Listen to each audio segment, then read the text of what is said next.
අහිංසක හිනාව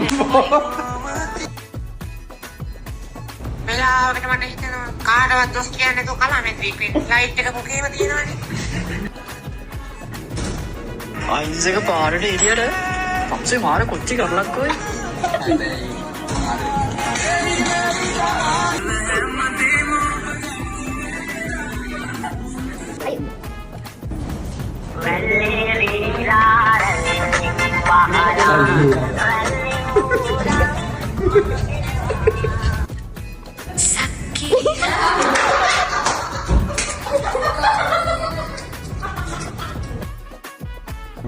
මං කවදා හරි දවසක අහන්න කැමති වචන කීපයක් තියෙනවා. ඒ සෝගේ අහන්න කැමති වචන කීපයක් තියෙනවා.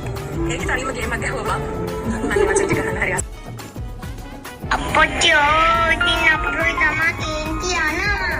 නූතන අපුරුනා තමයි හිත ගොඩාක්.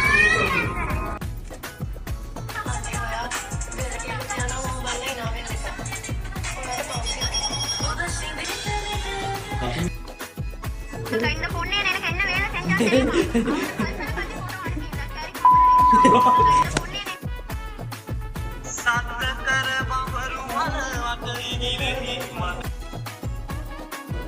ජීවිතේ හැමෝටම මුණ ගැහෙන්න ඕනේ.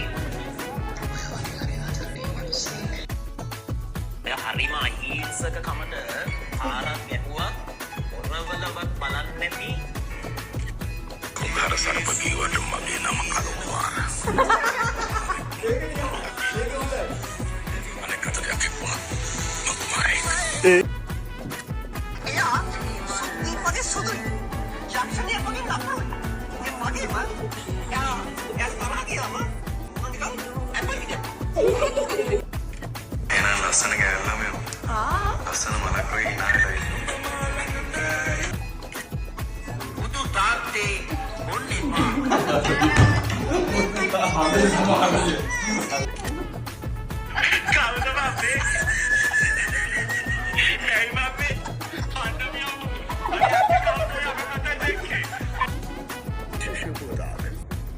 දෙවසරේ සිට මගේ ලොකුකම සහ බකපන්නිකම 18%කින් වැඩි වෙලා තියෙනවා. මම ඇයි ඉඳලා නිකන් මේක මට පොඩ්ඩ උගන්නන්න ඕනේ නෑ.